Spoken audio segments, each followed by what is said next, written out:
with us to yet another episode here on the O'Shea Vlogcast. We got a double header today. I just got through with Erica Williams, and now we have a very special guest. And I'm pretty sure this person needs no introduction if you guys are familiar with the manosphere, the Black manosphere. And there are several, dating coaches that have been here. This guy's been here a long time. He has, puts out a lot of great content, a lot of good material. He has, like some certain things I see him talk about, I never see anybody else talk about. His content is so just dense.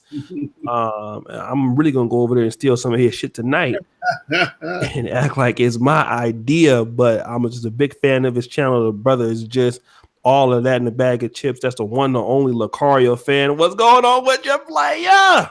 Poppin', bro. What's good with you, man? Man, I'm just trying to be like you, man, when I get grown. But it's kind of hard to be Locario, but I'm doing what I can do. What's going on with you, man? I'm always glad to be on the show. You feel me? Because I see you working hard, man. You you be doing like 8 shows a day. So, like, God damn, this dude don't sleep. Shit. Nah, man, I be putting them out. There's so many people, man, that be, either I send the invitation or people that want to, work with me. We do these panels. So I got to keep this side of the manosphere. I keep it popping. So right. I feel you. I got to try to do that. But man, let's let everybody know, because a lot of people do know you because they know, because you've been on YouTube for, how long you been on YouTube for? Man, I've been on YouTube since like 2008, man. So it's been a minute. Yeah. I know when I got introduced to you, you did an interview with Rom Wills, and that's how I found out about you. Right. Okay. Shout out to Rom, Shout out to Rom. And then what ended up happening to me and you started collabing, and then kind of when like the Black kind of manosphere started to develop, and then there was like the dating coaches started coming in, Steve Allen, you, Rom started getting more, like Donovan Sharp. And then a lot of people started getting more familiar, at least on this side of YouTube, with your work. But just kind of let everybody know what you do, where you from, all that good stuff. Yeah, so basically, I'm a dating and life coach from Brooklyn, New York. I've been coaching for the past 10 years. I coach men and women, and basically, teach people how to, find what they want in their dating lives, finding what they want in their sex lives, all that other, different stuff like that. Just help people communicate more, socialize more, get what they really want, try to help people tap into what they're really trying to get at, because that's the problem I see a lot of times is most people, they want a certain thing, they're not really sure what they want, and so they get sort of like haphazard results because they're not really clear on what they're trying to do. You know what I mean? So try to get, help people with that type of aspect of the game. You feel me? Let me ask you this, and shout out to Eric P for the super chat. How did you even get into, people be like, well, I want to go electrician or NBA player, or I want to play wide receiver for the New York Jets. Right. How did you get into this? Man, well, the thing is, this is the funny part, because before I was doing this, I was just doing video production in the after school program, because I do a lot of stuff with film. Me and my business partner, we do photography, film. I have like 2 short films that I did based on my books and all that. So the reason why I got into the coaching, this is how it happened. I said, I want to do something that's my own shit, something that I know how to do, that's going to be my own business. So me and my business partner, we wrote a list of things that I'm good at, right? So one of the things that was, on the list was getting laid. You feel what I'm saying? So I was like, what can we do with that? You know what I mean? And that turned into the whole coaching and dating and shit. You know what I mean? So that's where it kind of came from. You know what I mean? And then so we just figured out, hey, well, put the advice on. And the thing is, I didn't know that a lot of people would want it. So I just put out like 5 or 6 YouTube videos when I first started doing YouTube. And when I put those out, a lot of people started gravitating to it. So I was like, hey, let me just keep it going. Let me keep it pushing. You know what I'm saying? So Okay. How long have you been actively uploading videos on YouTube though, consistently? Since what time? Well, this is what happened. So I started in 2008, and what happened was I probably went through maybe at least a dozen channels at this point, because how YouTube is. Sometimes they strike your stuff, they take your channel down, you put it back up. You know what I'm saying? So I've been constantly doing that over the years. So I remember at one point I was putting the men and women's content on the same channel, and then I was getting a lot of women that were hating on my stuff because I was saying some real stuff, that they didn't really want to hear. So they was flagging my stuff. And then so I was like, let me separate the channels. And so I started doing strictly men on most of my channels. And then that, you know what I'm saying, gravitated to me building up where I'm at now. But yeah, it's always been consistent since day one. Like every day for like the past like 10 years, just going in hard on it. You know what I'm saying? So I've been through like freaking a dozen channels, got over maybe like 25 to like 30 million combined hits on YouTube alone. You know what I'm saying? Throughout those years. So, it's just that, keeping that going. You know what I'm saying? Okay.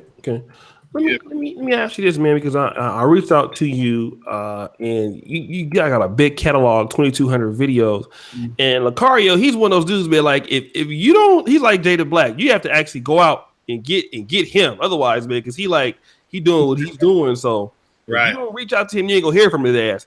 So but you put up so much good stuff, man, and actually your content is so strong. I wish we could write more on the Negro Manosphere based off of your videos, which hopefully we can start trying to do and give you credit for that. Yeah, definitely. That'd be cool. This topic really caught my eye. If you think your girl is faithful to you, you are a fool. Okay, let's talk about this, man. What's the inspiration behind this particular topic? Yeah, well, it was funny because the reason I came up with the topic of that, because I did that on my last live stream. I remember I was having a conversation with my brother, and I felt like he basically said that, because I was like, what does it mean to really be faithful? Because I'm like, people have different definitions. Like maybe, you might say my girl's cheating on me, or because she, had sex with a guy, but somebody else might say, well, if your girl goes out just to get dinner with a guy, somebody might say that's cheating, somebody might say it's not. So my brother was like, he was saying that if you're being unfaithful, you're doing stuff with another person that you wouldn't be comfortable doing in front of your partner.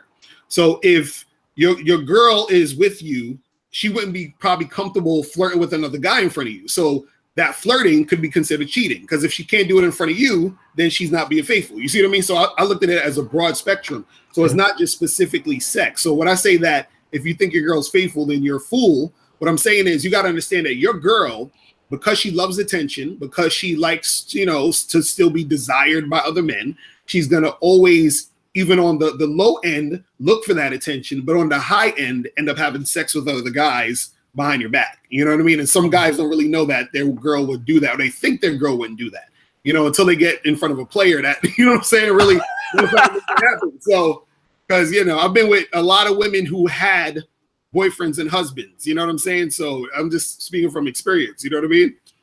It's great. Let me ask you this real quick, man, because you just mentioned something else pretty interesting. You said a lot of guys don't think that their girlfriends will do that. Let's kind of deal with that. Why do a lot of brothers, because I hear a lot of dudes, yeah, nigga, my girl ain't gonna do this and my girl ain't gonna do that. Why do it? And especially with these black men, black men got big egos. You know how these niggas are, man. Right. Why do niggas feel like they have just a golden dick and they got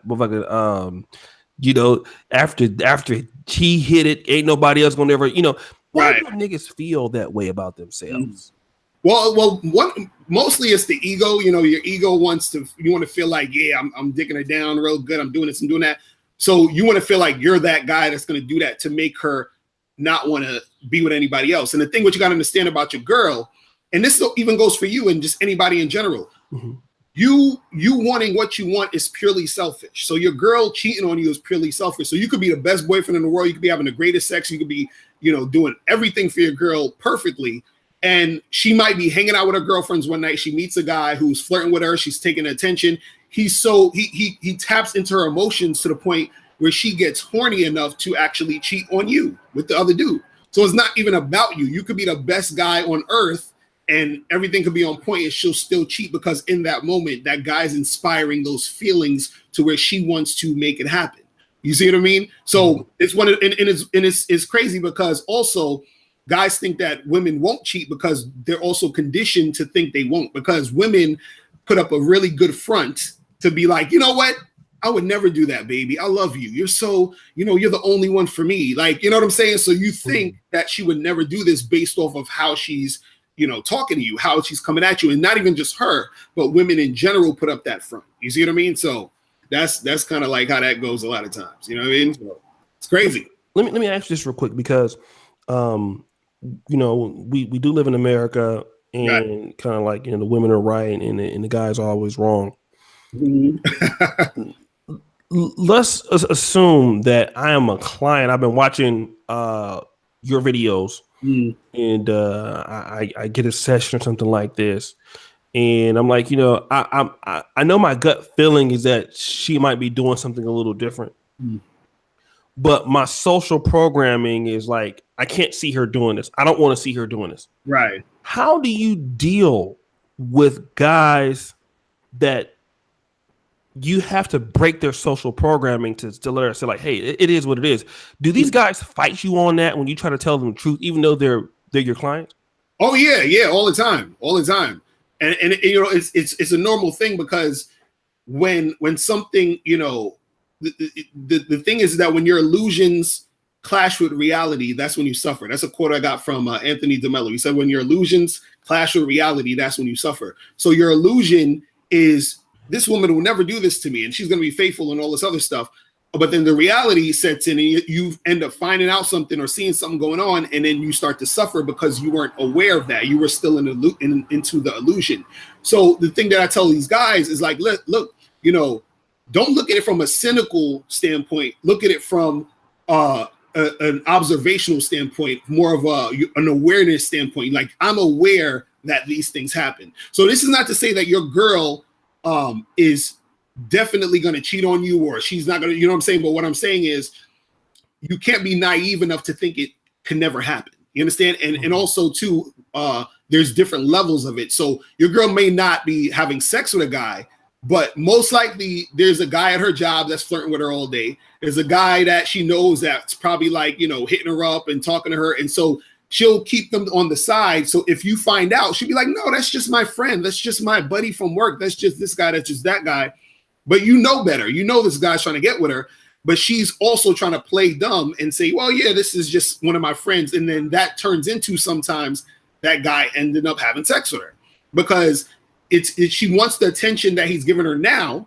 And then what'll happen is that attention gets sort of like, routine. So now she's like, yeah, we talk, we have fun or whatever. He gives me attention. But then now she wants more attention. That more attention turns into sex. You see what I'm saying? Because now it's like she's trying to up the attention she's gonna get from that dude. You know what I mean? So that's how it usually plays out. You know what I'm saying? It's crazy. Let me talk about these male friends, because typically, I know most women don't bring guys from the friend zone into sex, but I've had it happen to me personally.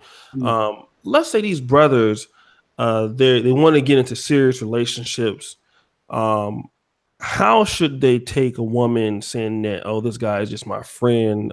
Certain situations like this, what attitude do you think these men should have when a woman tells them, oh, I have male friends or the like and things like that?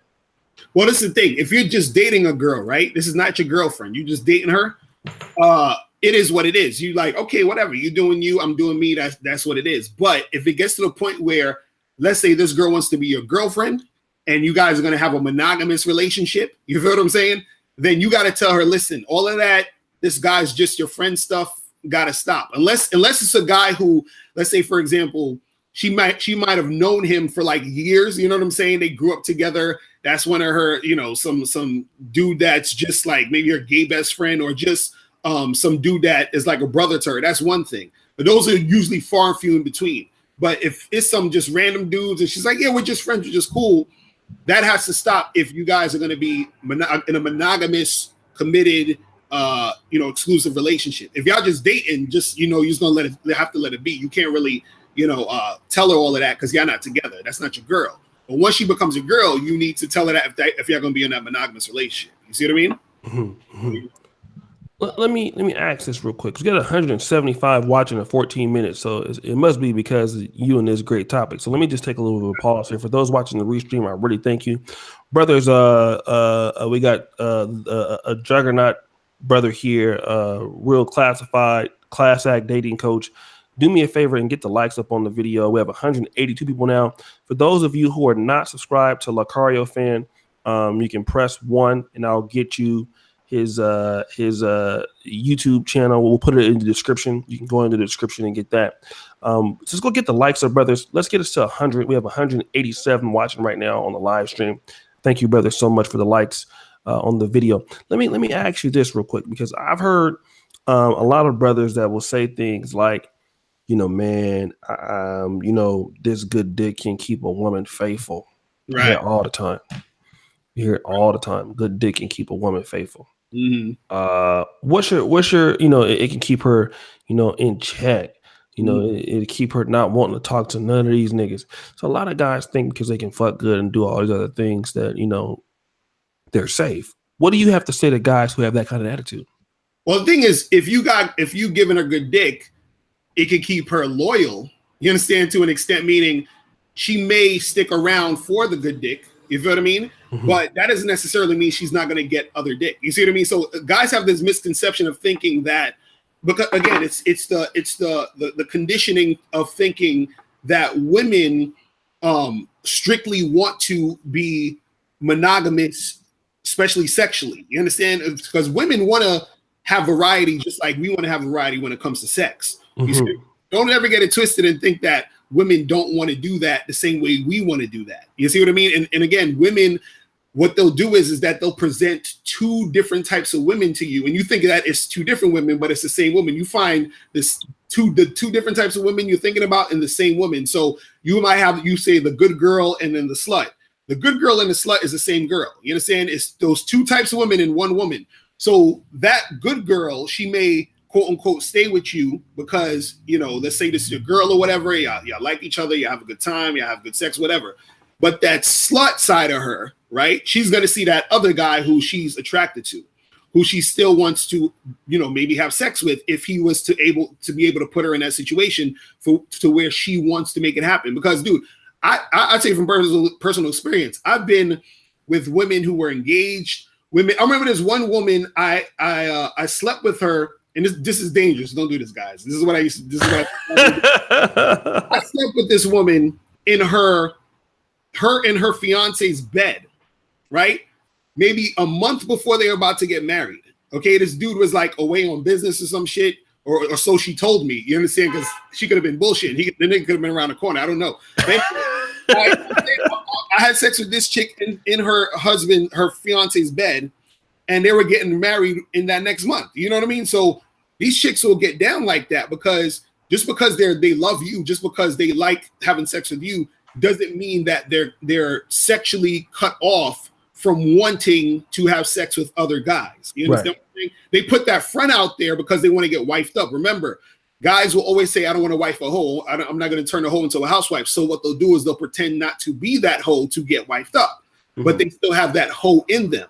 You see what I'm saying? And this is why they'll still fuck another dude on the side or behind your back or whatever. And this is what's so clever about women, is that they put up this front so it's hard for you to detect because you're not really looking for it because you think women don't do that type of shit. You see what I'm saying? And so it's easier for them to get away with it a lot of times, when they're doing that type of stuff, and then you're sort of like lost and confused when you find out about it, or, they slip up or whatever. You see what I mean? So that's what it is, man.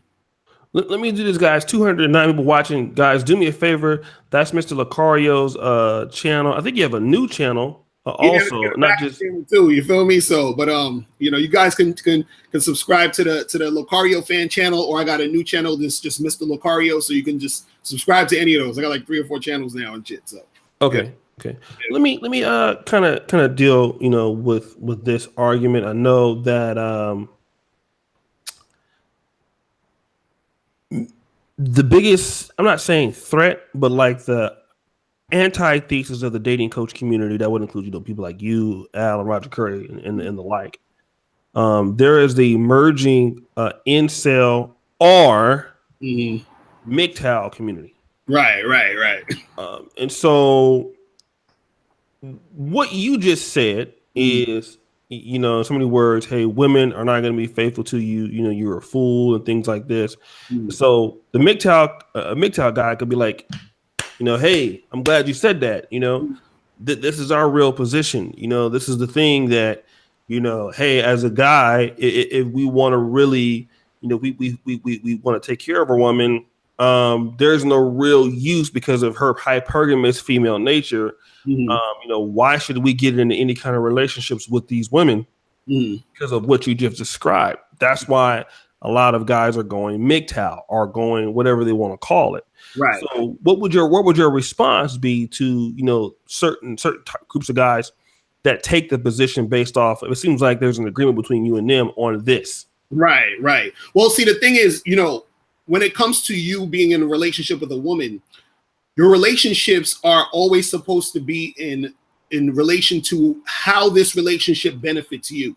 Because what a lot of guys do is that they're doing things for the woman, which is why they get the resentment when they figure things out about female nature and how women operate. Because trust and believe, women are doing things for themselves and to benefit them when they're dealing with you as a man.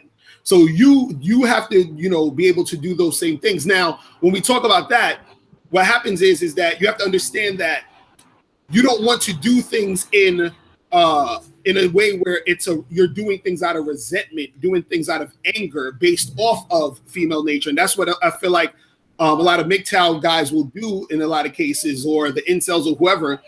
They're responding to female nature with anger and resentment and bitterness in a certain sense. You see what I mean? So what I'm saying is that when you're dealing with these women, deal with them in a way where you understand and you accept that you're dealing with a female. And then also you as a man, you're supposed to be navigating and leading and managing that interaction that you're having with this woman. And at the same time, understand that this woman is going to be how she's going to be. So the problem is guys are getting with women with the thought process of that they own the girl. This is the problem. You have to deal with a woman where you're saying, look, I'm sharing this experience with you. I'm having, fun with you. I'm doing my thing, but I don't own you. You see what I'm saying? You don't own me. We're just doing what we do. The problem is that the ownership, even saying this is my girl, or this girl saying this is my man, that psychologically you feel like this is yours. So nobody else can touch it. Nobody else can do anything about it. And so that within itself creates disruption in the situation that you're dealing with the relationship, because it's always going to come back to, I feel like someone is taking my property or this person away from me. You see what I'm saying? Instead of, look, I'm in relation with you, doing something in this moment, and we're making something happen. Just like, for example, me and you are literally right now having a relationship. We're doing a podcast. We're talking to each other, right? But I'm not going to say, oh, well, O'Shea Duke Jackson, that's my boy, and none of y'all could talk to him, and none of y'all could have a interview with him. And that, no, you know what I'm saying? Like, you don't do that. We're doing what we're doing now, and that's it. And the last thing I'll say about that is this: you got to understand that all relationships are going to come to an end. And this is what you have to understand when you're dealing with relationships. Your relationship should be something you're enjoying in the moment, because either this is how it's going to come to an end. Either you and the person are going to break up, or you're going to die and the other person's going to die, period. So nothing in this whole thing of, oh, we got to last, that's all bullshit. So all you're doing is enjoying moments until one of y'all either dies or both of y'all die or you break up. That's it. That's all the relationship is just enjoying that moment. But dudes, they take it to the next level where they put so much investment into the illusion of ownership of this woman, which creates that anger and frustration and resentment, and saying, well, I don't want to deal with this person because I don't want to do this for them and for them, and they're just going to leave me, they're going to cheat on me, you understand what I'm saying? So that's where that comes from. You see what I mean? So let me do this. Guys, we got 230 people watching. Seems like I'm echoing. Let me see something real quick. Guys, do me a favor. Get the likes up on the video. We have 240 people. All right, we have a great guest. He hasn't been over here in a long time. In fact, he's been on my main channel, but not this one. So again, I'm trying to get the guys with all the game and shit to come over here and spit to the brothers, man. This guy right here absolutely is a genius in this. He's one of the best guys over here, if not in all dating coach YouTube, definitely in Black YouTube. So I think you've collabed with Tariq Nasheed before too, right? Oh yeah, well, I'll be promoting on Tariq Nasheed show heavy. So shout out to him. You know what I'm saying? He definitely provided me the opportunity for that, because what most people don't know. And let me say this real quick. Whoever listens to the Tariq Nasheed show, you probably heard my commercials on there for the past maybe like 3 years or some shit. And the reason why I promote with him so much is because there's other people that I've tried to promote with, like literally pay them. I'm like, listen, I want to give you money to put my commercial on your radio show, and they just wouldn't do it. It's like they don't like me for some reason. It's like, oh no, give me the runaround, and I'm like, damn, you know what I mean? So I like working with people who like to work with me, and then we just keep that shit pushing. You see what I mean? So right. That's what it is, Yeah, well, you definitely welcome over here, man. As many times you want to come over. So let me kind of get into this. You said that a lot of guys are getting into this ownership piece with women when they're dating somebody, and then they set themselves up for failure to feel some type of way when they find out, oh, she flirted with a guy, or she kissed a guy, she had sex with a guy. Now, if I'm a guy listening to this and I just got out of the situation, what is it that I can do? Because a lot of brothers want to know. Shout out to Marcus Love. It's not your pussy, it's your turn. Right. These brothers will want to know, how do I get out of that mentality? I was in a relationship, found out my girl cheated on me. Then how can I get into the mindset? What do I need to do to have this ability where I just, not be so possessive? Because I am naturally a possessive person, let's say. Right. How, do you deal with guys like that? Well, yeah, that's like men and women deal with that. Well, the thing is this, and this is why it's hard for a lot of people in relationships, is because we've all been conditioned to be attached. You understand what I'm saying? To other people, meaning that you say you're in love with someone, you say, you might love this person, you might care for this person, but there's a heavy emphasis on attachment. And so what I mean when I say attachment is that you feel like you can't be happy without this person. So what happens is, think about someone you're with right now, or a person you were with, right? Then you got with them, you started having feelings for the girl or whatever, you started to like her.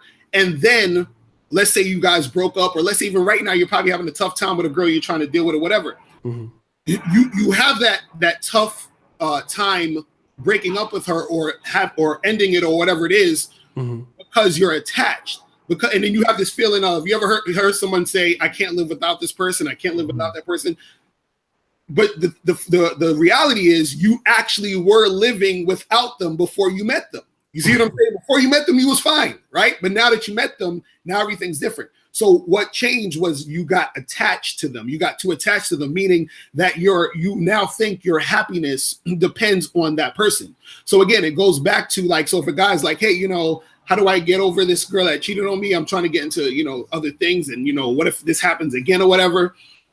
What it is that you have to have a mindset switch. You have to switch your mindset to understand, hey, look at everything from an objective standpoint. You have to say, listen, the only person that can make me happy is me. And when I'm with someone, I'm only sharing time with them.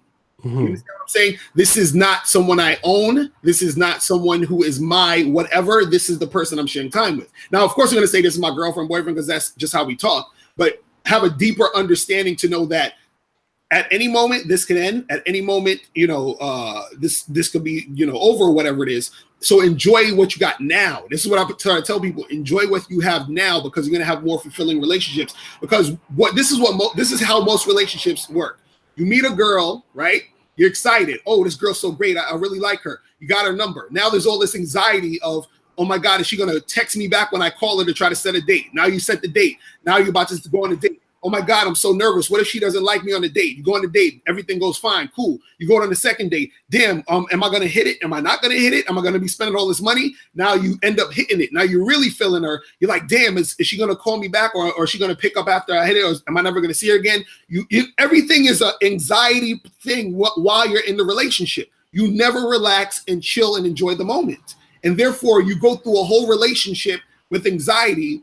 The relationships ends, you have even more anxiety and resentment and depression because of all this attachment, and you're trying to find those, your happiness through this. And this is why dudes and women really got to understand, look, when you're having a relationship, the best thing for you to do is to enjoy that moment. If you're with a girl for one day, enjoy that one day. You're with a girl for a week, enjoy that week. A month, enjoy that month. A year, enjoy the year. Don't put so much pressure on yourself to feel like you need to make this last. That's the thing that people think they need to make the relationships last. No, you enjoy the moments you're in. Don't worry about making it last. That's the problem, because that's where all anxiety and the frustration comes in of trying to make it last. It'll last if it's supposed to last. It'll go. Say it again. Say it again. Say it again. Right. And I'll say it'll last if it's supposed to last. You understand what I'm saying? That's the real shit. It will go as long as it's supposed to go. You know what I mean? So there's times where, because people think that the longer the relationship is, the more successful it is. No, a person could be with someone for 5 years and be miserable, and someone could be with someone for 5 months and it'll be the greatest relationship they ever had. So don't look at it as the length. Look at it as the quality of relationship you had while you were in the relationship. You see what I mean? So that's what it is, man. Listen, y'all, Locario then came on. He didn't took the game protein shake, man. He over here. He over here, man. It's been a while since we collabed, man. But we got a good chemistry. I got to keep him coming back over here, man. Locario is a great talent, man, especially in the manosphere where it's burgeoning and getting better. We got 249 people watching right now. Let me just do shout out to all y'all. What'd you say? I said shout out to everybody watching. That's what's up, man. Yeah, man, we get it popping over here, man. You know, over here at Nigga Central, dog. I keep these niggas entertained over here, dog. Real talk. Yeah, we do. Let me just give a few shout outs to some of the brothers, man. Do me a favor, guys. Let me also do this. I want to give a shout out to Pedro, the IT man, and all the brothers are super chatting in here. Now, you niggas can at least like the video. Okay, I have to tell you motherfuckers all the time. You niggas come in, won't you? Oh shit, you gonna bring Locario on? You gonna bring this person on? And come on, and you niggas can't even like the video. That's just niggas. But let me do this real quick. So Pedro the IT man, $5 Canadian for my brother out there. And then we had another brother, I think it was Marcus Love, with the $5 super chat. Let me kind of switch gears. Because not only are you dealing with the situation like in this sort for the title, if you think a girl is faithful to you, you're a fool. So assuming that this is somebody that you met and now you're in a relationship, most of, I think, Locario's expertise comes in from what I've seen, what I've heard of you is the approach. You know, how to get moving women out in the street, how to do this, you have really great detail on that. The other day we had a big hangout with some dating coaches, and I wanted to ask your opinion on a particular topic because it was talking about, should you give a woman your phone number or should you take her phone number? Right. It was, I don't know if you saw that video. But, I didn't get a chance to see that, but yeah. So it's been a Donovan Sharp wrote an article on the site, and then Alan Roger Curry feels like it's better to give a woman, your number, and Donovan thinks it's better to take a woman's number. As far as in this day and age, and I talked to Sinful to P. He's going to come on and he wants to talk about that same topic too. But I wanted to get your take on it, an approach of women in this particular segment. Is it better to approach a woman? I mean, first of all, let's kind of start off with the approach that Locario's approach to approach women. In what way should a man do it, in your opinion? I think usually this is what I usually tell guys is that what you want to do is you want to approach a woman based off of your comfort level. So there's usually like two ways that most guys approach women, either indirect or direct. So indirect is, for example, you see a girl at a bus stop, you say, hey, how long you been waiting for this bus? And then she's like, oh, I'm waiting 5 minutes. You get into a little conversation, you introduce yourself, and now you're talking to her. Direct is you see the girl at the bus stop, you walk up to her and be like, hey, miss, how you doing? My name is so-and-so. I saw you from across the street, thought you was cute, whatever, right? So what I tell guys is just off the approach, do whichever approach you're the most comfortable with, because your comfortability in the interaction is what makes you the most attractive to the girl. So if you're not comfortable going extremely direct with a girl when you first meet her, then don't do that. You understand? Go indirect. If you're more comfortable being direct, then be direct. So it's really all about what makes you the most comfortable, because you want to make sure that you're grounded, you're cool, calm, and collected when you're talking to the girl, because that is what makes you the most attractive to her. So I don't think any one way is better or worse. I think there's certain situations that call for it more. So like, for example, if I'm walking out of a store and a girl's like, coming in or whatever, or a girl's about to get in the cab, I may want to go direct because I don't have that much time to really have a full-fledged conversation. At a party and I see a girl, I could go indirect if I want because I have more time. So it all depends on, your comfortability level and how you want to approach it. You see what I'm saying? So it's not like one way is better than the other. I think each way it can work. Like there's not one road to the pussy. You feel what I'm saying? There's like so many different roads to get there. You know what I'm saying? So let me do this. Shout out to Taboo TV, Anti-Attachment Calypso.org. Good to see all the moderators, Pharaoh, Young J, Freelance. Good to see you guys. 272 people watching. Guys, y'all could do a little bit better on the likes. And guys, if you have questions, you know what to do. Super chat, support the show. Let me ask you this, because the indirect game, can you go into a little bit more detail? What is kind of an indirect game and indirect approach in your opinion? Right. So the indirect way is really a way to sort of gauge how interested the girl is in just talking to you, period. You understand, in most cases. So what that means is that, you know, and I say it's to a lot of guys who are scared to get rejected. Like when guys are beginning to talk to girls, I usually tell them just to go indirect, because if you have that fear, the indirect way sort of, you know, in a lot of cases, it shields you from the rejection up front, because you're not really trying to get with her yet. You're just testing to see how receptive she is to you just talking. So for example, if you see a girl that has like a nice bracelet on, you say to her, hey, you know, that's a nice bracelet. Where'd you get that? So you're just talking about the bracelet. You're not even talking about, hey, let's get together, or I like you, whatever. You're not saying anything about that. So if she's like, oh yeah, this is, you know, I got this bracelet from my grandmother, blah, blah, blah. And let's say her tone is really pleasant. She's smiling at you. So now you're like, oh shit, this girl is actually responding to me in a positive way. Versus if you say to another girl, you know what I mean? You say to another girl, hey, that's a nice bracelet. She just looks at you funny and walks away. You see what I mean? So you'll know and be able to gauge how interested a girl is in talking to you, period. You see what I'm saying? So that's like it's like the indirect way sort of is like the more safe way of approaching a girl. You see what I'm saying? Sure. That's what I'll say in my opinion. You know what I mean? Sure. Do you think that, okay, being indirect, you know, in the first, let's say, you know, few minutes of the conversation, do you think that a man, even though he is more comfortable, and I think most guys are more comfortable with kind of beating around the bush, not kind of getting straight to the point, not really letting them women know what they feel or how they feel. Do you think that these guys who use the indirect approach more get friend zoned? So do you think there's a correlation? We did a case study. Is there a correlation between indirect and guys who are friend zoned? Oh yeah, definitely. Because this is the thing. Even though you go indirect, at some point you got to get direct. So this is what I want to say about that is that, see, when you're direct, it's a little bit faster. You understand what I'm saying? So that's the difference between indirect and direct. Direct is a little bit faster. Indirect is going to take a little bit longer. So, but to answer your question about the friend zone thing, you could get friend zoned more being indirect, because what happens is that if you're indirect, you don't know how to transition to being more direct and being more straightforward with your sexual intentions, then that creates a situation where she will see you as just a friendly guy, a very platonic guy.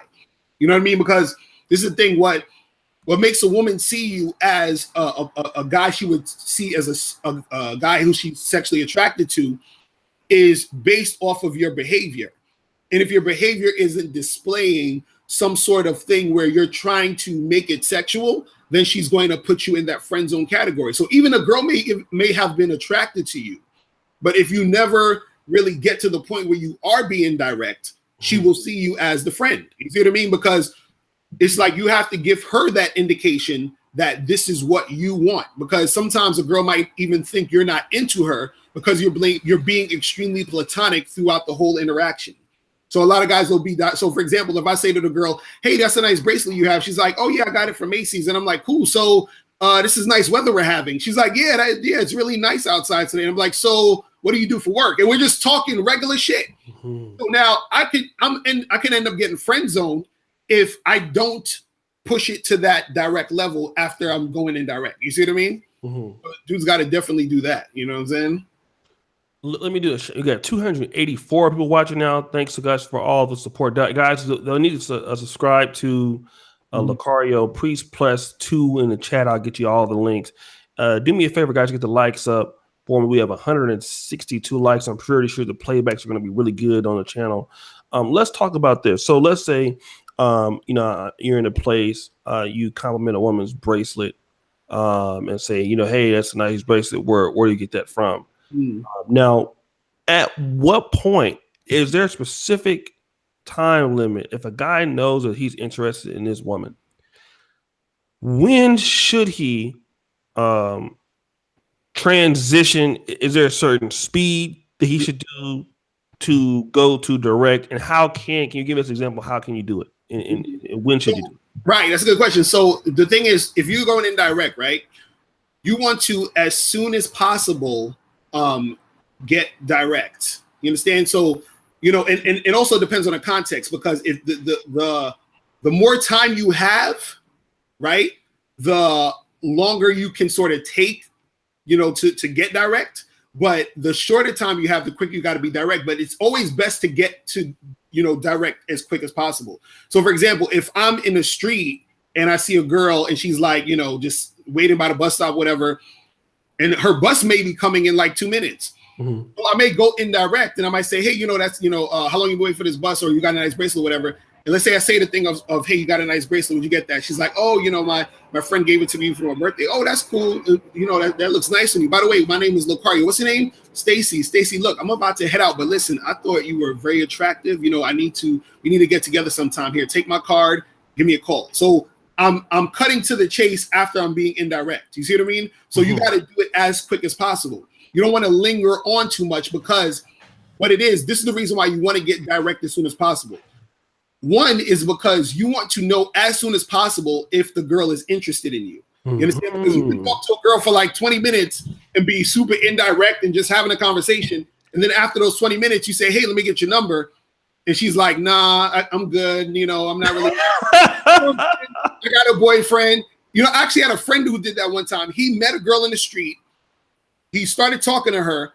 They walked around in the park for an hour. And then he says, hey, we should hang out again sometime. Let me get your number. She's like, I got a boyfriend. You see what I mean? So he took a whole hour, you know what I'm saying? Just chatting. And then he realized later on that she had a boyfriend. So remember, the indirect way is really just about you. It's not about her.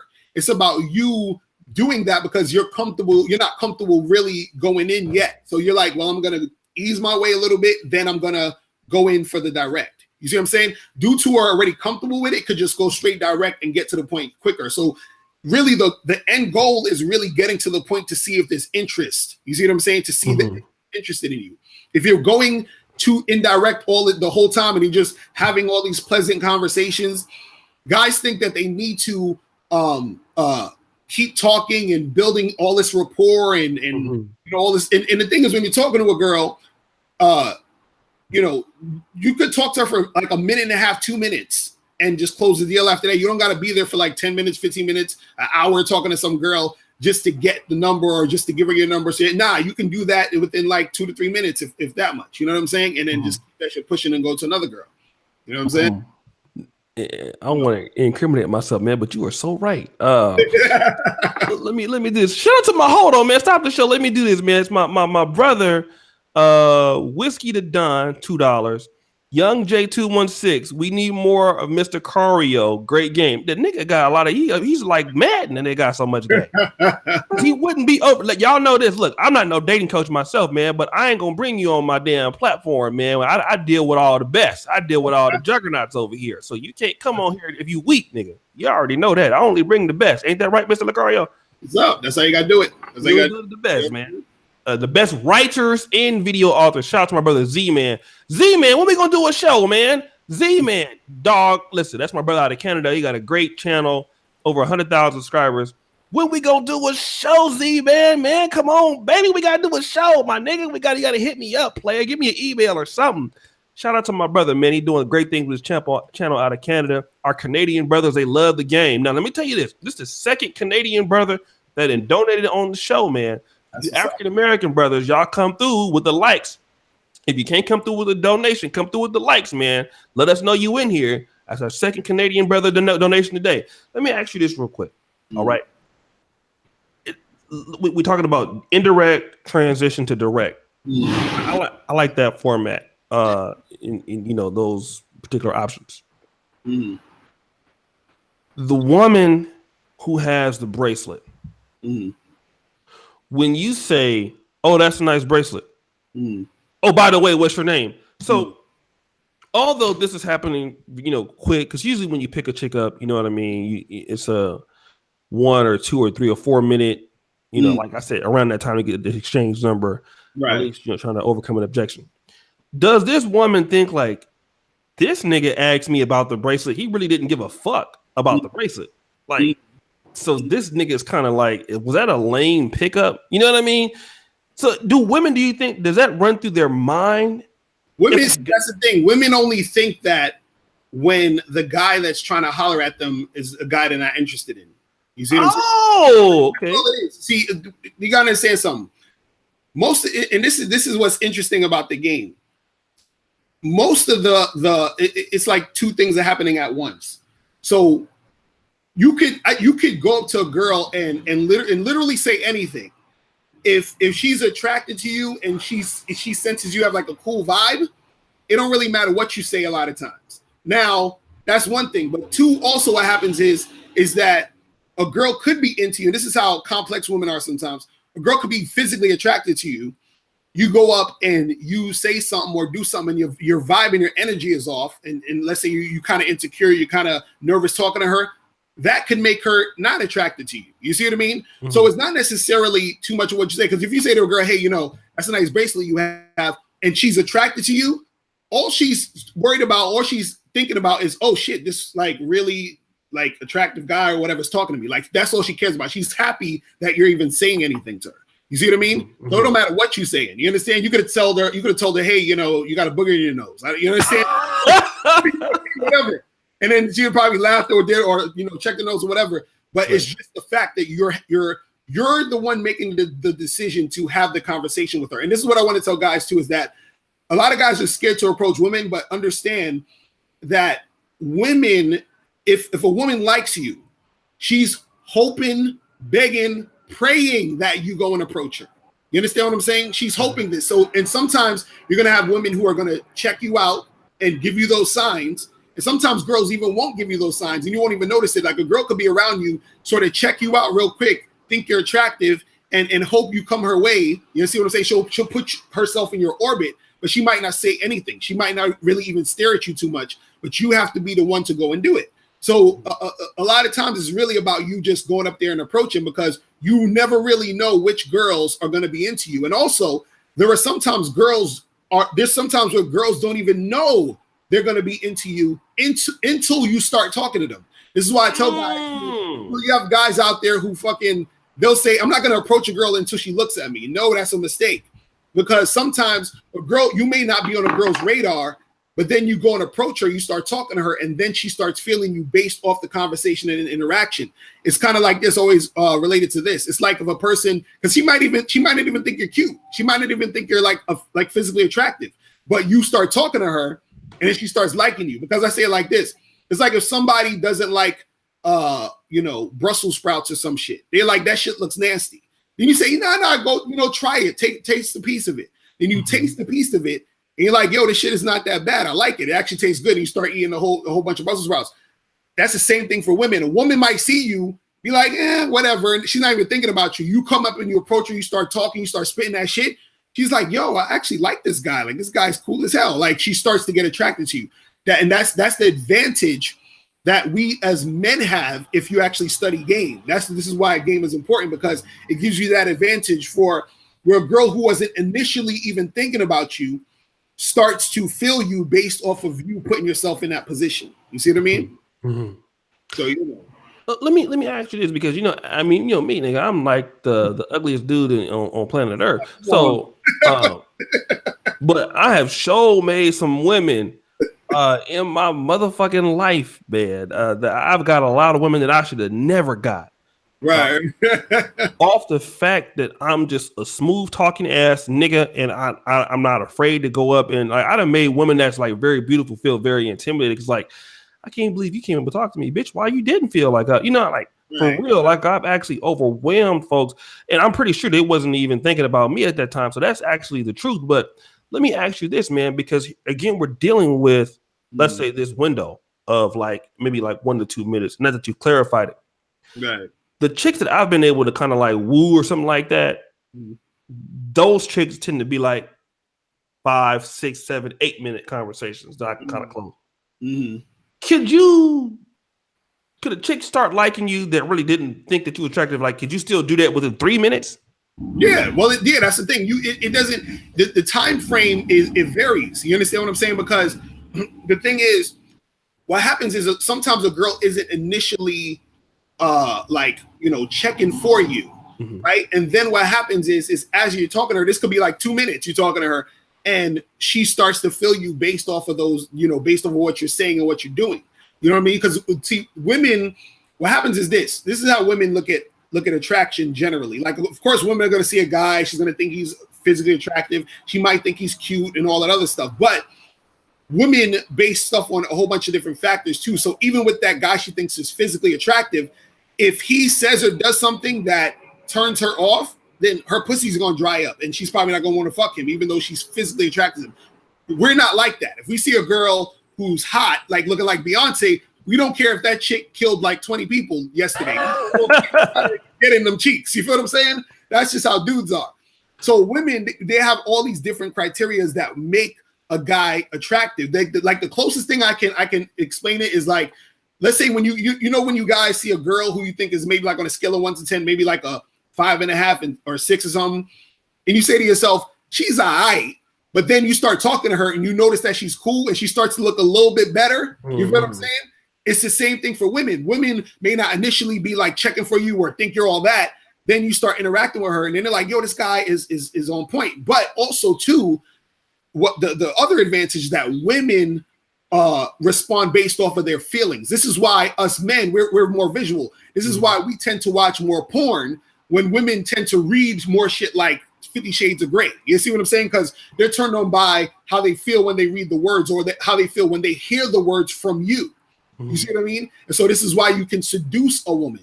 You see what I'm saying? This is why, shout out to my dude, Alan Roger Curry. This is why when he talks about verbal seduction, it's being able to create those situations to where whatever you're saying and doing makes the girl get that feeling where she's going to actually want to, like make it happen with you, even though she probably wasn't thinking about it before. And this is why game is important. Dudes think, oh, it's all about looks and I got to have a car and the nice house and the chain and all.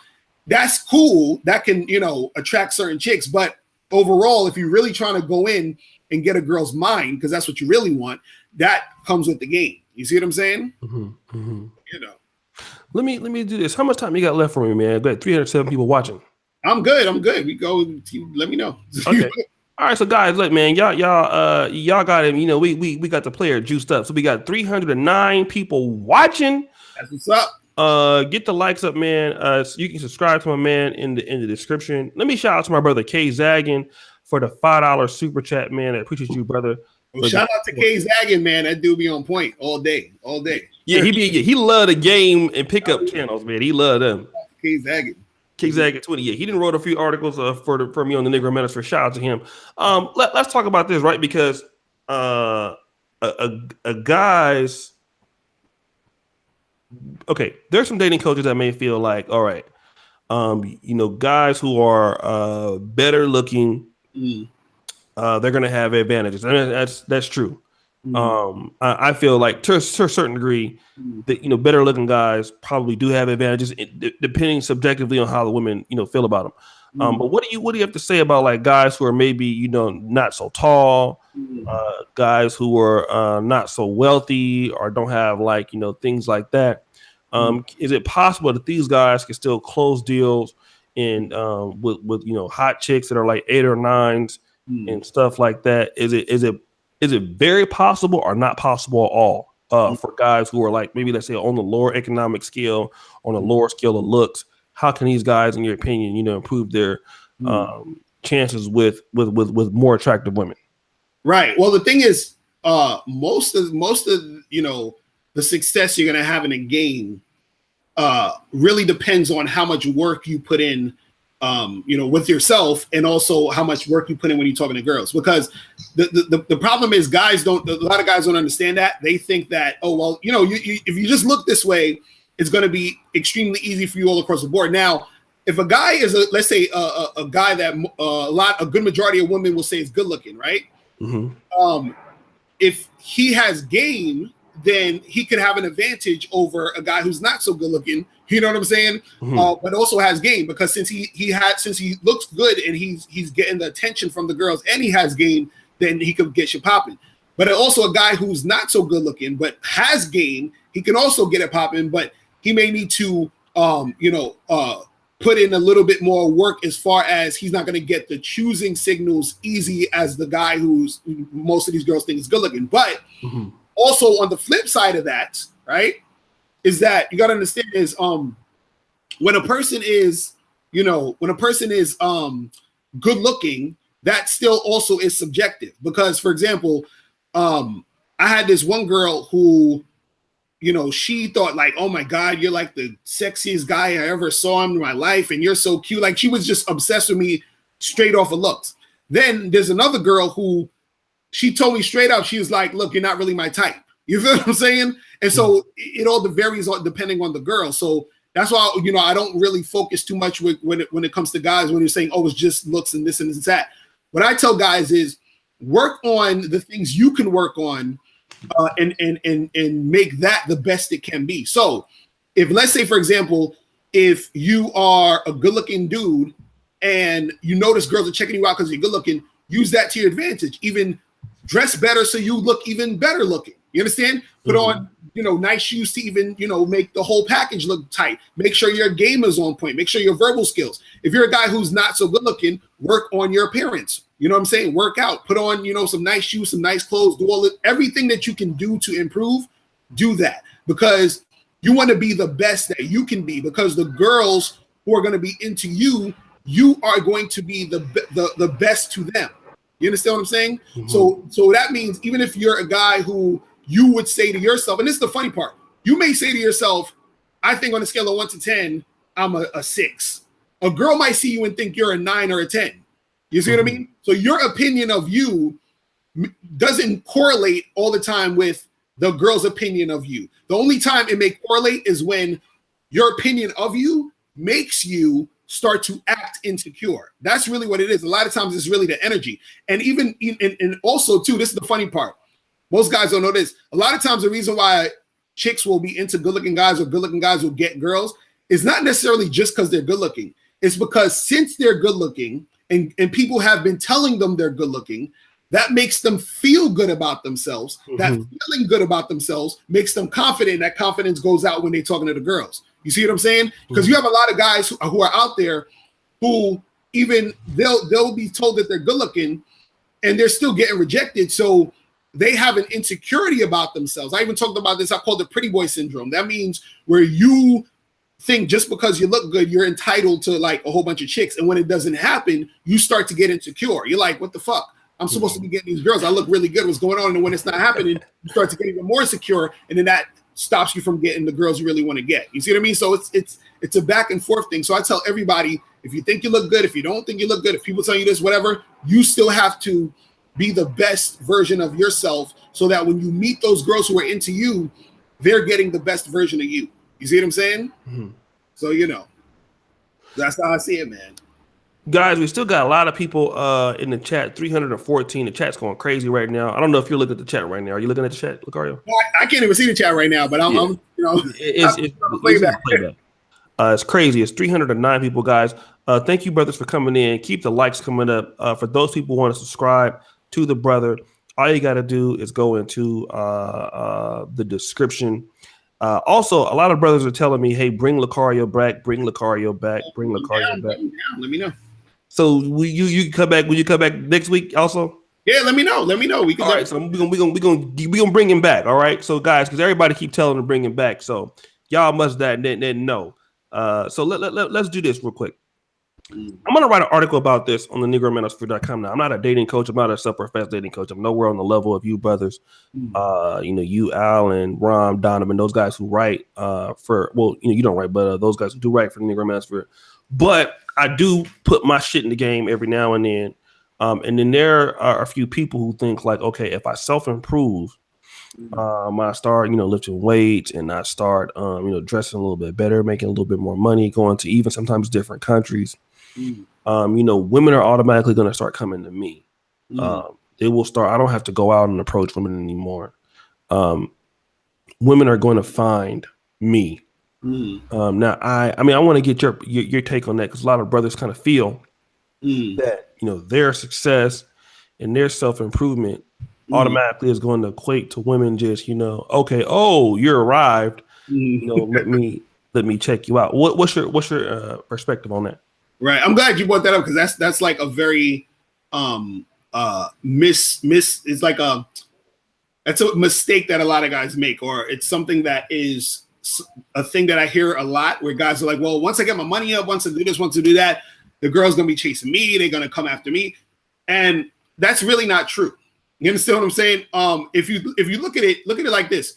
If you look at any of these pickup artist boot camps that cost anywhere between $7,000 to $10,000 for a weekend or some shit like that, those guys got money. So if you can spend $7,000 to $10,000 for a weekend boot camp on how to get with girls, then you got money. But it's like ironic, because you would think that if they got the money, they wouldn't need to go to the boot camp. That's true. You know what I'm saying? So it's not just about getting the money that's going to make the girls flock to you. It's see, that's the thing. They're thinking, I don't need to put in the work to learn how to be attractive and learn how to attract women. All I got to do is get money, and women are going to flock to me. See, you're going to have women who are going to try to interact with you and try to take advantage of the fact you have money. But what they don't understand is that those guys who have money and that you see the girls with, those guys still have game in order to get them. Because what you have to understand about game is this. All having game means is you have a strategy to get what you want. So even with money, you still need a strategy. You see what I'm saying? So your strategy could be tricking. Your strategy could be like pretending in front. I got, you know, I'm buying bottles at the bar and doing whatever your strategy is. You still need a strategy. So that means that if you get $10 million tomorrow, me and you walk into the club, ain't no girl in there know you got $10 million. What's your strategy to get her to know you have $10 million to get her to want to fuck with you for that? You see what I'm saying? It's kind of like when people say, oh, I'm going to go to college and get my master's degree, and then I'm going to get a good job. Not really. You get your master's degree, but don't you still got to go out there and interview and write your resume and go out and try to get a job? You see what I mean? There's still a strategy based off of that. It's not just getting the master's degree. You still have to do something. It's not just getting the money. You still have to do something. You still have to actually talk to the girl. You still have to actually do the thing. So it's not just getting, and you need to know how to do the things. It's almost like if I said, oh, I want to make a movie. Cool. I'm going to get me some camera equipment and Final Cut Pro and Adobe Premiere, whatever. Fine. I got all this shit. Now, how do we make a movie? You understand? You don't know how to do it. So you got all the money. You got all the cars. Okay, how do we get this girls? You still don't know how to do it. You got all this shit, but you still don't know how to do it. And guys think that women are going to automatically knock down their door, bring down their door. Hey, I heard through the grapevine through on Facebook that you got a whole bunch of money. Let me suck your dick. It don't work that way. Right. You still got to have a strategy to get the girls. You see what I mean? Like all that other stuff helps in conjunction with your strategy. But just having it is not the thing. You see what I'm saying? It's having it to be something as icing on the cake, but it's not the cake. You see what I'm saying? Exactly. But it is. The cake is the game. So, you know. Let's talk about this, because actually, you know, you have you're one of the few dating coaches, if any, that I've seen on YouTube with like very attractive chicks that you know that you collab with or interview. Because I don't see too many people doing that. I do see you doing that. A lot of guys, like I said, they feel like, okay, if I improve myself, you know, the women are going to be coming, blase, blase. But do these guys understand how often, you know, attractive women get approached by different dudes? Not even just in America, but even in poor countries, like even in Ruth said this, even in poor places, like even like Uganda, like a hot chick can still get the best guys over there that got money. Like, so let's kind of talk about that. Like, why do these guys understand how often, when you talk to attractive women, how often are they getting approached by guys who have money, guys who are good looking? Can you kind of bring some light to that, to let these guys know? Oh, yeah. All day. And it's funny because, you know, with the girls that I date, I always have conversations with them, and they, you know, I tell them, let me see your Tinder profile. Let me see your OkCupid. Let me see your inbox. Like, they be showing me messages, dudes sending them. They show me their inbox and fucking their DMs. They have this new thing on Tinder where it'll tell you how many people swiped right on you. So I looked on her Tinder, and so now that means that all of these people are basically saying, I want to see you, I want to date you, whatever. This girl had 2015 or 2016 guys waiting to go see her. You see what I'm saying? Mm-hmm. And this is like a 40-year-old woman. You feel what I'm saying? So it's not even a young, like 22-year-old. This is a 40-year-old chick with 2,000 dudes trying to holler. You see what I'm saying? How old was she? She was 40 years old. You see what I'm saying? So on some MILF shit. So it ain't just, the young, it's women all across the board. So what I tell guys is this, because guys always feel like, damn, well, how am I going to be able to, get to a chick or get shit popping when she got all these dudes blowing up her shit, she's all gassed up or whatever. And so this is why I tell guys, how important your game is, because it's specific to you. Because this is what's going to happen. I could have a nice car, a whole bunch of money. O'Shea could have a nice car, a whole bunch of money, all this other shit, right? Now, let's say me, O'Shea, and you are trying to get this girl, or we trying to be hollering at this girl. Because me and O'Shea is trying to get them with the money and the fancy shit, right? There's 10 other dudes who have this money and the fancy shit, but guess what? You have something unique that is your personality. That's your swag. That's your game that she gravitates to. And she can't get that from me or O'Shea or anybody else. So that's what makes a woman want to fuck with you out of the other guys who's trying to holler. You see what I mean? And so what differentiates you from everybody else is not you getting your money up, because everybody can get their money up. It's not you getting a fancy car. Anybody can get a fancy car. But guess what? Everybody else can't do. They can't be you. So you have to understand who the fuck you are, actually be confident about who you are, and interact with women in that way, almost to this arrogance of, like, you're never going to find another dude like me. You understand what I'm saying? Because I'm me. Like, it's almost like sometimes dudes get upset when a girl rejects them. I sometimes feel sorry for chicks when they reject me, because I know what they're missing out on. You see what I'm saying? See, the mindset I have. I don't have the mindset of, oh my gosh, she rejected me, there's something wrong with me. I'm like, nah, I feel bad, because like she was about to get put on with this game, and hey, it is what it is. You know what I'm saying? That's her loss. And so it has to be that way. It's that thing. See, and I tell guys, I say this all the time, where, I have, a lot of people, you already probably know this, but for those who don't know, I'm married in an open relationship, and I got a girlfriend. So I have a wife and a girlfriend. You understand? Now, what will make two women want to stay with me and be okay with it? You see what I'm saying? It's because they like, well, there's something about you that makes me want to say, you know what? I'll share you as long as I'm with you. As long as I get a piece of you, I'm good. That's how you want it to be, where they're looking at you in that light. So when I talk to other girls, what do you think they're thinking when I tell them, hey, yeah, I got a wife and I got a girl? They're like, damn, there got to be something about this nigga if, these two chicks want to get with him. What is it about him? And then that intrigues them, and that makes it easier for me to pull. You see what I'm saying? So, I'm just, you can do a little something on that. You know what I'm saying? Let's talk about that, man, because you got a wife and a girlfriend. Yeah. And shout out to my boy Gunna Dan. He is like in a relationship with like 3, 4. I mean, y'all know Ghana Dan, man. He got like 2 wives in America and like 4 in Ghana. You know what I mean? So let me ask you about that. Why do you feel? Because so let me ask you this real quick. First question, before we get into the kind of the polygamy question, with the approach. How can dudes, like I said, indirect, direct, or whatever, how can you stand out from the other guys? And because we have this mark, especially most women, like when you're trying to approach them. I know when I was in South Africa, somebody who looked like me was hollering at some females. You know what I mean? A lot of women, they walking fast. Right. You have to play track, because you know how most niggas are. We want to let them walk by, see what the ass look like first. Right. And then just stop the show. Y'all niggas know. Okay. So you brothers that are here, y'all niggas know how it is. If you are the type of nigga that you want to sit back and wait till she pass you up to see what the ass look like first, hit number 5. All right.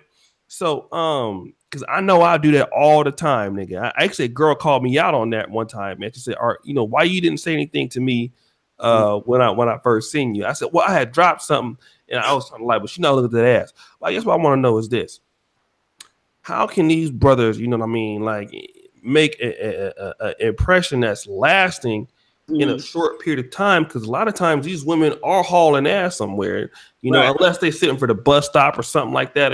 That's a sit duck. But most good looking women, they move in some way, either Mhm. towards you or away from you. You Right. understand? Right. So you don't really have too much motherfucking time as it is. Right. Okay, so how can you make a long lasting impression? Because you are slowing her up. Mhm. So what do you I mean? How can these brothers, make a long lasting impression within 2 minutes? That's good and personable to them, Mhm. and make her remember you and shit like that. Because again, there is going to be 8 or 9 other guys Mhm. that are going to be trying to holler that same day. What would you suggest? Right. Well, one of the things that I was saying before earlier was that once you become that best version of yourself, once you upgrade your stuff, when you interact with women, they're gonna have that impression from the jump. See, and this is a key thing. For example, um, a lot of times the reason why women will reject you is because women base their how desirable they are on the guys who approach them. So, for example, if you approach a girl and you looking all bummy or you looking all like like you just ain't got no style to you, and also your verbal skills are like terrible, you're scared to talk to her, you don't know what to say, she's going to dismiss you because like, for example, you ever have a girl reject you very harshly? You understand Mm-hmm. what I'm saying? Or you see guys get rejected like really harshly. A lot of times that happens because the girl's insulted that a guy whose game isn't on point has approached her, meaning a guy who's dressed like a bum, a guy who don't really got his shit together approached her. So she's upset, she's pissed off. Now what happens is you flip that to your advantage. If your shit is on point, meaning your look is on point, your how you put yourself together, if your verbal skills is on point, your confidence is on point, when you do approach her, all those things are on point, so she's more receptive to you. So then when you do give her your number, say, hey, you know what, here's my card, give me a call, or you get her number, she's going to be more receptive to interacting with you in general. But Mm-hmm. also too, the other thing you got to also understand that it's a numbers game. So what guys do is they get upset when this girl or that girl doesn't want to mess with them.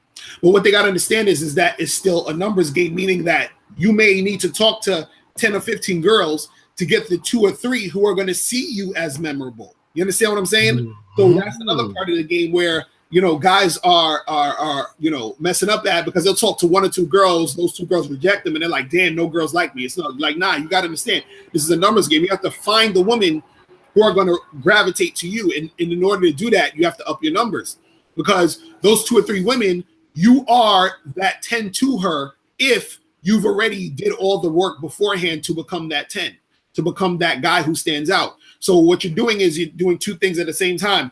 You're becoming that dude, and you're also actively playing the numbers game to make sure that you're getting those type of chicks, or you're being able to like really make that happen with those girls that really want to mess with you. You see what I mean? Mm-hmm, mm-hmm, mm-hmm. No, good game, man. Guys, we got 306 people watching. Okay, so it's Yeah. good to see you, brothers. Do me a favor, man. I need all you brothers to hit the like button on the video. We have a very, very special guest up in here. I'm pretty sure it's going to be a lot of great playbacks on this one, because it's been consistent. It's been like 300 people watching. Like they are just Wow. zoned in. That's what's going on, bro. I feel that.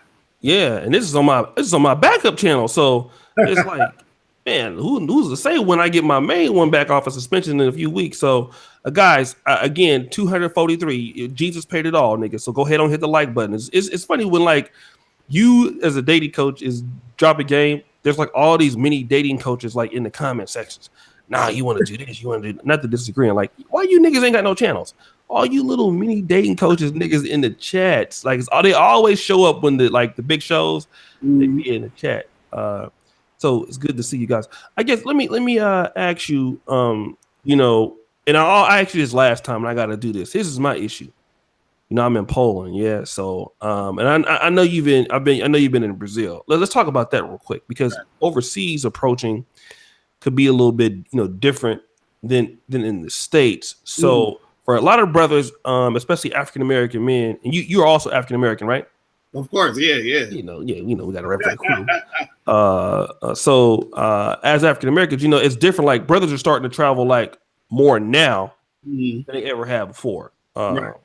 Brazil's a big hot spot, other places. So, how is it when you're trying to approach a chick that doesn't speak the language in other societies? So let's talk about your Brazil trip. I know you went in 2009. What was so different about Brazil? Because a lot of black men want to go to Brazil and pick up women and stuff like that. What did you feel that was so different about Brazil in comparison to American chicks here? Man, well, Brazil, the girls are just, man, like the chicks, like picture like the baddest girl you see out here, right? She's like a 7 over there. You feel what I'm saying? Like the chicks over there is bad. Like it's like 90% of the girls you see out there is just like, I don't know if it's the stuff they eat or drink or whatever, but the girls are hot. But also the girls are, extremely receptive, there too, as far as like, especially if they can tell you're from America. So that even gives you a leg up a lot of times when they see that you're from America. The thing is, if you got to watch out for the prostitutes if you ain't into tricking. But there's other girls out there who they just be feeling you just because they're feeling you. Like I was at this club. I don't even know if they have this club there anymore. It was this club called Help. I think they I heard about that one. Yeah, so I remember I was up in there and the girl just comes up to me and she's like, "Hey, I like you." And I'm like, "All right, cool. I like you too." You know what I mean? And talking for like maybe 2 minutes and we just start kissing. You know what I'm saying? Yeah. There was another girl. This is the funniest shit. I was on a beach and I'm chilling there and I see this girl coming towards me. And I'm looking at her and I'm like, damn, I know this girl from somewhere. I'm like, what the hell I know this girl from? This is killing me. I'm like, this is my first time in Brazil. I've never been here. I'm like, what I know this girl from? So she sees me looking at her. She smiles at me and we're talking. And then I'm like, where do I know this girl from? I'm thinking in my head. And then she says to me, hey, where are you staying at? I said, I'm across the street at this hotel. She was like, hey, do you want to go upstairs and watch my movie? I was like, as soon as she said movie, I was like, oh, she does porn. Okay, that's where I know her from. So it was a chick that does porn that I met in Brazil that, of course, I had to smash because he does porn. I got to say, I got to on my list, you know what I mean? But the girls out there are extremely receptive to the situation. You know what I'm saying? It's just a whole different environment. Even I went to like Montreal. The girls are like more receptive. They're real friendly. So I tell guys, look, you should definitely travel because it gives you a different perspective on the game, and you see that it's a bigger world out there. You know what I'm saying? When I was in Brazil, it was like the language barrier was there too, but even the language barrier didn't make it harder. You understand? Because it was all body language a lot of times too. Like the girl will look at you, you look at her, you tell her to come here, she's coming next to you or whatever.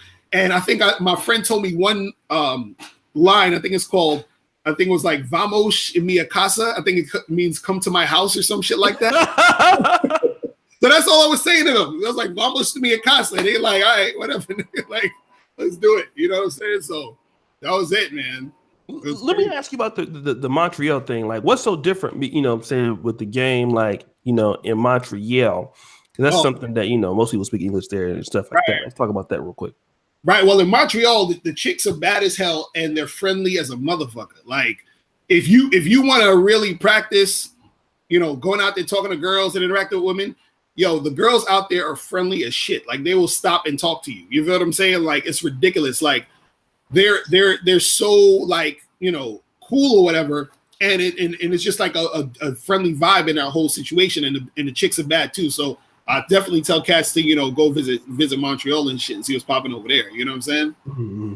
It's tight. Let me ask you this, and I don't want to keep you too much longer, but we always talk about this as well because there's some brothers out here that do like the white women. A lot of niggas love. Y'all, hold on a second. 269 watching. Y'all got to give me 14 more likes on the video. I know y'all hate to ask me to ask you, but I got to get you brothers participating in these chats. Pharaoh Edmondson, get them damn passwords, my brothers. It's smashing season. Thank you so much, family, for that. I'm in Poland, right? And I've really never really approached chicks here.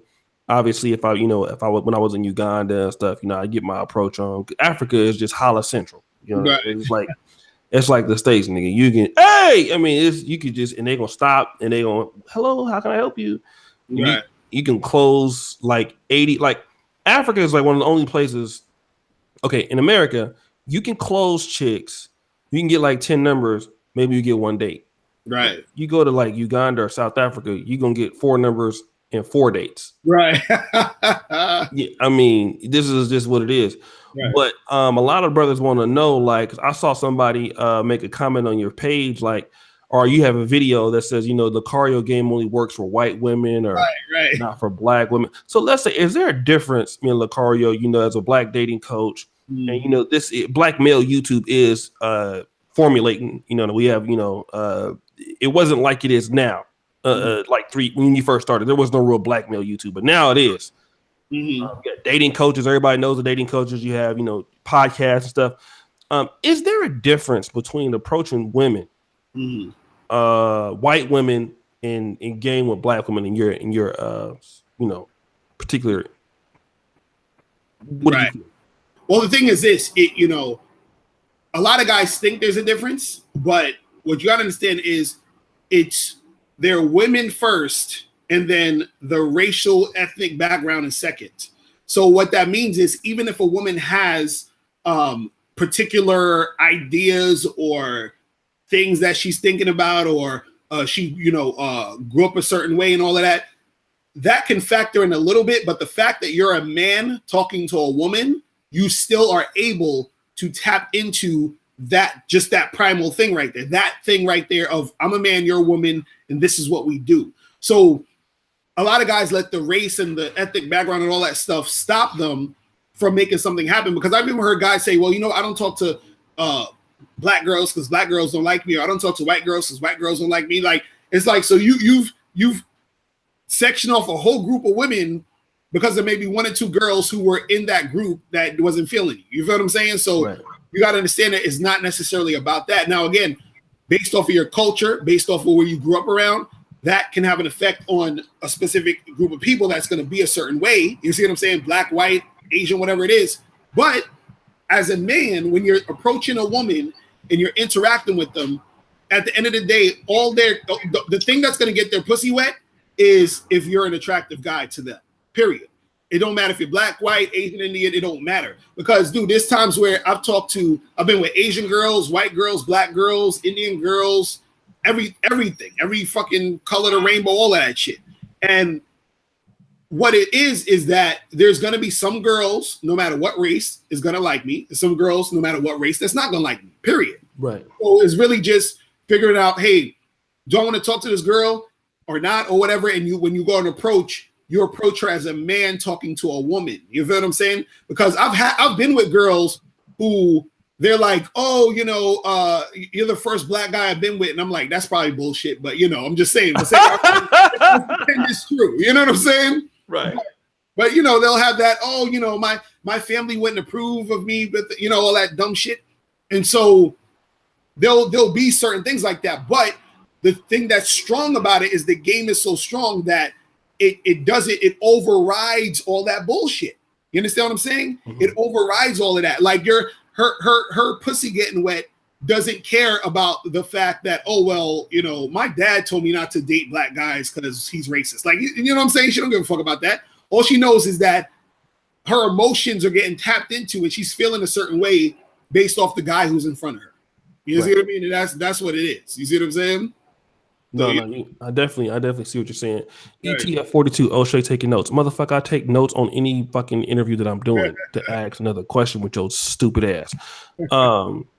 Brothers, do me a favor, man, get the likes up. So, man, like I said, brother, like, I mean, we've done shows before. Yeah. But man, it's like you came with the nigga juice today, man. It was just this is gonna get a lot of replays, brother. I really am a big fan of your work. You're an excellent content creator, man. You're like LAR Movement. I don't know if you heard of him before. Yeah, I'd be watching him on your joints sometimes. Shout out to him, man. Real talk. Yeah, you and him, man, y'all niggas are like content machines. Like, cause You're the one that can talk. I'm telling you be doing shows 24 hours. I bet you one day you're gonna do a 24-hour show. I guarantee it. It's gonna be you're gonna be up there with some coffee and shit, trying to stay up, trying to get this shit popping, man. I'm telling you. You know, I ain't gonna let these niggas kill me, but no, I do try to keep these shows because when I was in South Africa, I noticed that the collabs weren't happening as much. So I'm more likely to reach out to people, and I open up my, even though I have my own individual,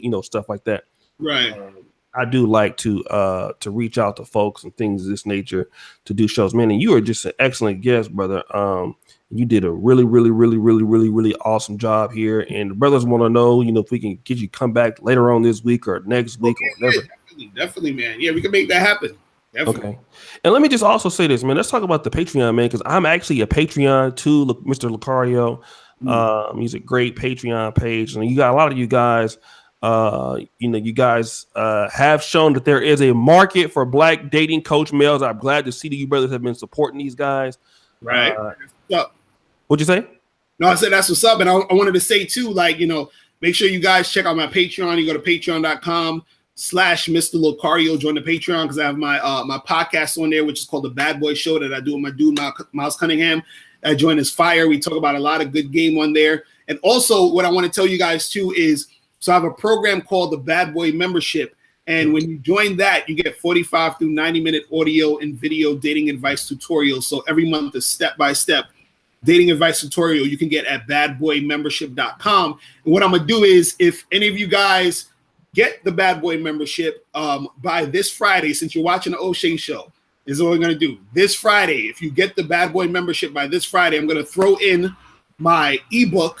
I'm going to show you the hard copy, but I'm going to throw in the ebook version of this, of how to have sex with 2 women a day for free. So if you join the Bad Boy Membership, you'll get how to have sex with 2 women a day for free, the ebook version. And the ebook version also comes with 2 bonus audio programs. So you're basically going to get 3 free things for joining the Bad Boy Membership. So make sure you guys, do that by Friday, and I'll give you the bonuses and all that shit. You feel what I'm saying? Yeah, guys, and you guys got to do that, man. Shout out to Miles Cunningham, your partner. You guys are doing some great stuff, man. We got, I'll put a lot of. I know a lot of guys talk about white dating coaches and the coach Corey Wayne and stuff, and I'm pretty sure they're good. But man, listen, when it comes to Black dating and Black male dating, man, listen, these guys understand the game, understand that you Black men, a lot of you brothers need to hear it from the Black dating coaches because they don't understand what you guys go through. You know what I mean? They understand it from all ins and outs. And Locario is very, very, very, very, very, very, very articulate in describing it. So, brother, I'm just a big fan. You killed it, man. You're always killing it, but appreciate you having me, man. I definitely appreciate you having me. Anytime, let me know. You feel me? Excellent content creator. So yeah, man, we'll definitely bring you on next week, man, if you got a chance. And anything else you want to say, man, let everybody know. Yeah, man, just shout out to you again for bringing me on here. I definitely appreciate it, man, as always. And if you guys, need any help, make sure you hit me up at Ask Mr. Locario, ASK Mr. Locario at gmail.com. Hit me up and send me your questions. Also, make sure you guys go to the Bad Boy Membership. Go to badboymembership.com and join the Bad Boy Membership, and follow me on Instagram at Real Mr. Locario. So, just hit me up there and let me know what's good. You feel me? Right, guys. So again, I might, depending on how many emails I get tonight, man, I might do. Again, I'm behind on the shows. I might have another good panel tonight. Tomorrow we're gonna have Dr. Kenyon Meadows, oncologist. If not tomorrow, I think it's Wednesday. So it was a great show, man. I'm a big fan. Brothers, I may or may not be back tonight because I got to get up in class in the morning. But thanks for coming on, Locario. If you want to, I'll send you the link to this. You want to download it, put it on your stream. Definitely put this on my channel too. Yeah, send me that. We're going to make it happen. All right, family.